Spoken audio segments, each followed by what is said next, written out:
सबसे पहले मैं प्रधानमंत्री नरेंद्र मोदी जी की अ, ये longest elected prime minister Bharat का होने का शुभकामना। और हम सबके लिए बहुत गर्व का विषय है कि मोदी जी इतने साल तक, इतने दिनों तक प्रधानमंत्री रहे, हेड ऑफ द स्टेट रहे और गुजरात के भी बहुत दिन तक मुख्यमंत्री रहे। और सबसे बहुत ज्यादा दिन तक वो हेड ऑफ द स्टेट रहने वाले राजनेता बन चुके हैं।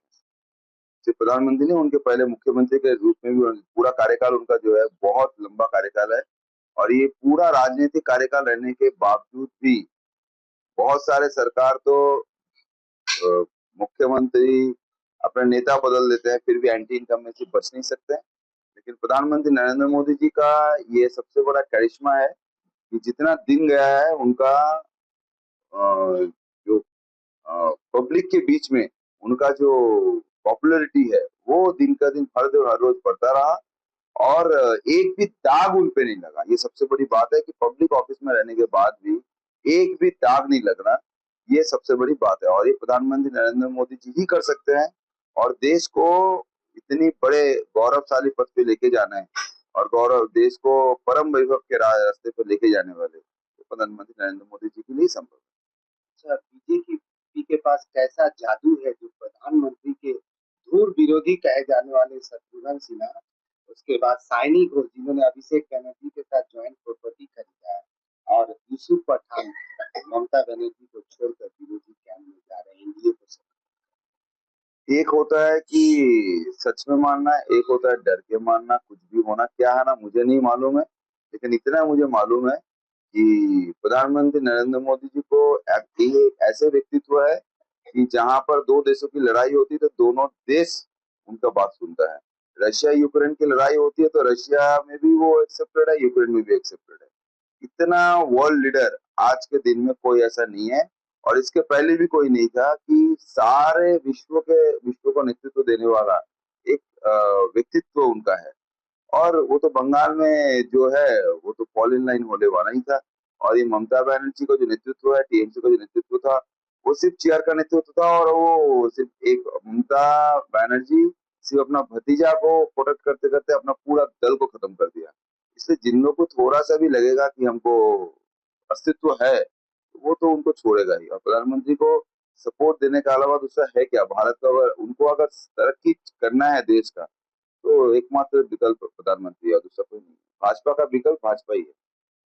आज ममता बनर्जी जो माँ माटी मानुष के नारे के साथ कांग्रेस को छोड़ के आई अपना पार्टी है, आज वही ममता बनर्जी कांग्रेस के सामने सरेंडर बोल रही है। ममता बनर्जी कांग्रेस की सर्वभारतीय वाइस प्रेसिडेंट होने जा रहे हैं। क्या आपको लगता है ममता के कांग्रेस में जाने के बाद मोदी विरोधी गठजोड़ और मजबूत होगा? नहीं, और कमजोर होगा, क्योंकि लोगों को समझ में आ गया है कि जो मोदी जी से टकराएगा वो चूर चूर हो जाएगा। ये तो आज सबसे बड़ा बेईमानी तो ममता बनर्जी ने किया था। उन्होंने राजीव गांधी से बेईमानी किया था, उसने अपने लोगों से बेईमानी किया था। और आज जब उनकी पूरी साम्राज्य खत्म हो रहा है तो वापस जहां से निकला वहीं पर जाके जाके छुपने की कोशिश कर रहा है। तो ये तो उनके लिए सबसे बड़ी हार है। और कांग्रेस के लिए भी ये बहुत बड़ी दुर्गति है कि जिनको उन्होंने निकाल दिया था आज उनको वो लेना पड़ रहा है। अगर लेगा कि नहीं लेगा ये भी एक तर्क का विषय है, क्या होगा देखा जाएगा। लेकिन अगर होता भी है तो कांग्रेस के लिए बहुत दुर्गति की विषय है। अच्छा दादा, ये टीएमसी की फायर ब्रांड एमपी महुआ मित्र को एक बार फिर शुभेंदु अधिकारी की याद आई है। महुआ मित्र ने कहा है कि शुभेंदु अधिकारी की एक तरफ प्रशंसा की है, किंतु कहा है कि सब कोई शुभेंदु अधिकारी की तरह ममता बनर्जी को छोड़कर ना जाए। सुष्मिता देव पर तंज कसते हुए कहा कि वो कांग्रेस के निकाले जाने के बाद ममता बनर्जी ने आश्रय दिया, पार्टी में सांसद बनाया। यूसुफ पठान और अन्य बागी सांसदों को भी कह रही है कि आप किस मुंह से जनता के बीच जाएंगे, आप जिस थाली में खाए उस थाली में ही छेद करके विरोधी कैंप में डालें। कुछ दिन पहले तो साइनी घोष का स्टेटमेंट भी अलग था। आगे क्या होगा कोई थोड़ी बोल सकता है। वो अपना समय टाइम फिल कर रहा है और आगे क्या कर सकता है वो तो माननीय सांसद खुद बोल सकती है। लेकिन मुझे लगता है कि वो बहुत दिन तक ये सब नहीं बोलने वाली है। अच्छा, कांग्रेस कह रही है कि प्रधानमंत्री का 12 साल देश को निराशा में ले जाने वाला साल रहा है। जयराम रमेश ने आरोप लगाया देश के गणतांत्रिक संस्थाओं का उन्होंने गला घोटा है। इस बारे में क्या? उन्हीं के सरकार चलते समय सीबीआई के डायरेक्टर ने खुद कहा था, सीबीआई एक तोता है। ये तो उन्हीं के समय में हुआ था। सबसे ज्यादा सरकार को गिराने वाला कोई पार्टी अगर है तो वो कांग्रेस पार्टी है। ये तो अटल जी की दूरदर्शिता थी कि 356 के व्यवहार को रोका गया है। नहीं तो वो तो हमेशा सरकारों को तोड़ने की डर से ही सबको अपने साथ लेके चलते थे। कोई गणतंत्र बोल के उनके पास था ही नहीं। उनके पार्टी में कोई कुछ बोलता था, उनको पार्टी से निकाल दिया जाता था, ये दरकिरा किया था। सबसे बड़ी उदाहरण, आज बहुत बड़ा वितर्क हो जाएगा, हमारे लिए बहुत दुर्भाग्य विषय, उन्होंने क्या किया था अपने पूर्व राष्ट्रपति प्रणब मुखर्जी के साथ। इतने बड़े विद्वान, इतने बड़े पांडित्य व्यक्ति है, राजनीति के धुरंधर जिसको कह सकते हैं, वो जिनके बुद्धि से ही कांग्रेस इतने सालों तक चला, उनके साथ उन लोगों ने क्या व्यवहार किया है।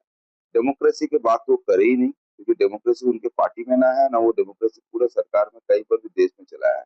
ये भारतीय जनता पार्टी है कि भारतीय जनता पार्टी के विरोध में कोई बोलता भी है तो वो भी ठीक ठाक चल सकता है, वो अपना बात रख सकता है। उनके समय तो कोई रख भी नहीं सकता था। इसलिए कोई डेमोक्रेसी वो कभी किया नहीं है। और भारतीय जनता पार्टी ही एकमात्र दल है जो डेमोक्रेसी को माना है, और उन्होंने उसकी जो स्वतंत्रता है, उसकी जो शायद उसको मेंटेन किया। सबसे पहले मैं प्रधानमंत्री नरेंद्र मोदी जी की अ, ये longest elected prime minister Bharat का होने का शुभकामना, और हम सबके लिए बहुत गर्व का विषय है कि मोदी जी इतने साल तक, इतने दिनों तक प्रधानमंत्री रहे, हेड ऑफ द स्टेट रहे, और गुजरात के भी बहुत दिन तक मुख्यमंत्री रहे। और सबसे बहुत ज्यादा दिन तक वो हेड ऑफ द स्टेट रहने वाले राजनेता बन चुके हैं।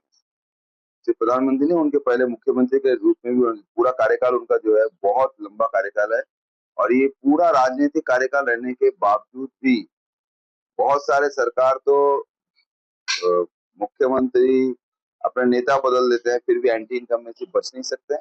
लेकिन प्रधानमंत्री नरेंद्र मोदी जी का ये सबसे बड़ा करिश्मा है कि जितना दिन गया है उनका जो पब्लिक के बीच में उनका जो पॉपुलैरिटी है वो दिन का दिन हर दिन हर रोज बढ़ता रहा।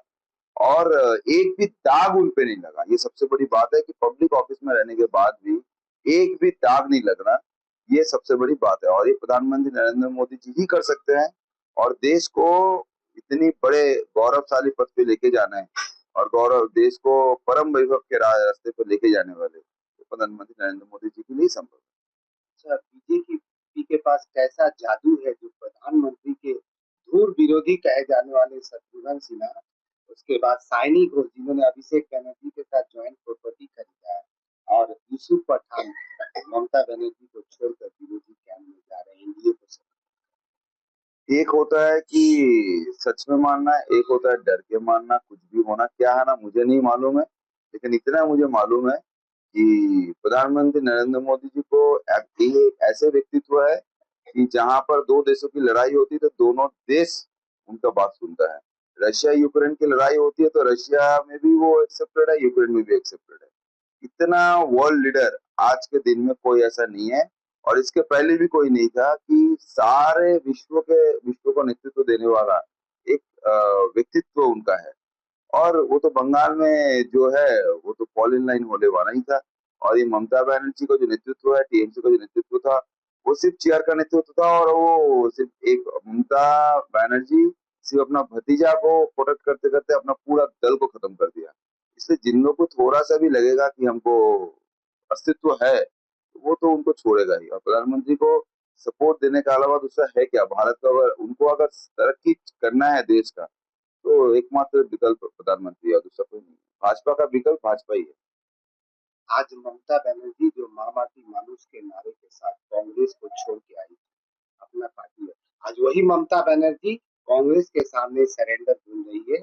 ममता बनर्जी कांग्रेस की सर्वभारतीय वाइस प्रेसिडेंट होने जा रहे हैं। क्या आपको लगता है ममता के कांग्रेस में जाने के बाद मोदी विरोधी गठजोड़ और मजबूत होगा? नहीं, और कमजोर होगा, क्योंकि लोगों को समझ में आ गया है कि जो मोदी जी से टकराएगा वो चूर चूर हो जाएगा। ये तो आज सबसे बड़ा बेईमानी तो ममता बनर्जी ने किया था। उन्होंने राजीव गांधी से बेईमानी किया था, उसने अपने लोगों से बेईमानी किया था। और आज जब उनकी पूरी साम्राज्य खत्म हो रहा है, तो वापस जहां से निकला वहीं पर जाके जाके छुपने की कोशिश कर रहे हैं। तो ये तो उनके लिए सबसे बड़ी हार है, और कांग्रेस के लिए भी ये बहुत बड़ी दुर्गति है कि जिनको उन्होंने निकाल दिया था, आज उनको वो लेना पड़ रहा है। अगर लेगा कि नहीं लेगा, ये भी एक तर्क का विषय है, क्या होगा देखा जाएगा, लेकिन अगर होता भी है तो कांग्रेस के लिए बहुत दुर्गति की विषय है। अच्छा दादा, ये टीएमसी की फायर ब्रांड एमपी महुआ मित्र को एक बार फिर शुभेंदु अधिकारी की याद आई है। महुआ मित्र ने कहा है कि शुभेंदु अधिकारी की एक तरफ प्रशंसा की है, किंतु कहा है कि सब कोई शुभेंदु अधिकारी की तरह ममता बनर्जी को छोड़कर ना जाए। सुष्मिता देव पर तंज कसते हुए कहा कि वो कांग्रेस के निकाले जाने के बाद ममता बनर्जी ने आश्रय दिया, पार्टी में सांसद बनाया।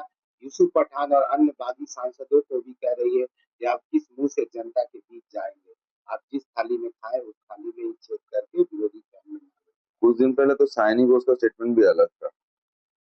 आगे क्या होगा कोई थोड़ी बोल सकता है। वो अपना समय टाइम किल कर रहा है, और आगे क्या कर सकता है वो तो माननीय सांसद खुद बोल सकती है। लेकिन मुझे लगता है कि वो बहुत दिन तक ये सब नहीं बोलने वाली। अच्छा, कांग्रेस कह रही है कि प्रधानमंत्री का 12 साल देश को निराशा में ले जाने वाला साल रहा है। जयराम रमेश ने आरोप लगाया है, देश के गणतांत्रिक संस्थाओं का उन्होंने गला घोटा है। इस बारे में क्या? उन्हीं के सरकार चलते समय सीबीआई के डायरेक्टर ने खुद कहा था, सीबीआई एक तोता है। ये तो उन्हीं के समय में हुआ था। सबसे ज्यादा सरकार को गिराने वाला कोई पार्टी अगर है तो वो कांग्रेस पार्टी है। ये तो अटल जी की दूरदर्शिता थी कि 356 के व्यवहार को रोका गया है। नहीं तो वो तो हमेशा सरकारों को तोड़ने की डर से ही सबको अपने साथ लेके चलते थे। कोई गणतंत्र बोल के उनके पास था ही नहीं। उनके पार्टी में कोई कुछ बोलता था, उनको पार्टी से निकाल दिया जाता था, ये दरकिरार किया था। सबसे बड़ी उदाहरण, आज बहुत बड़ा वितर्क हो जाएगा, हमारे लिए बहुत दुर्भाग्य विषय, उन्होंने क्या किया था अपने पूर्व राष्ट्रपति प्रणब मुखर्जी के साथ। इतने बड़े विद्वान, इतने बड़े पांडित्य व्यक्ति है, राजनीति के धुरंधर जिसको कह सकते हैं, वो जिनके बुद्धि से ही कांग्रेस इतने सालों तक चला, उनके साथ उन लोगों ने क्या व्यवहार किया है। डेमोक्रेसी की बात तो करे ही नहीं, क्योंकि डेमोक्रेसी उनके पार्टी में ना है, ना वो डेमोक्रेसी पूरे सरकार में कहीं पर भी देश में चला है। ये भारतीय जनता पार्टी है कि भारतीय जनता पार्टी के विरोध में कोई बोलता भी है तो वो भी ठीक ठाक चल सकता है, वो अपना बात रख सकता है। उनके समय तो कोई रख भी नहीं सकता था। इसलिए कोई डेमोक्रेसी वो कभी किया नहीं है। और भारतीय जनता पार्टी ही एकमात्र दल है जो डेमोक्रेसी को माना है, और उन्होंने उसकी जो स्वतंत्रता है, उसकी जो शायद उसको मेंटेन किया।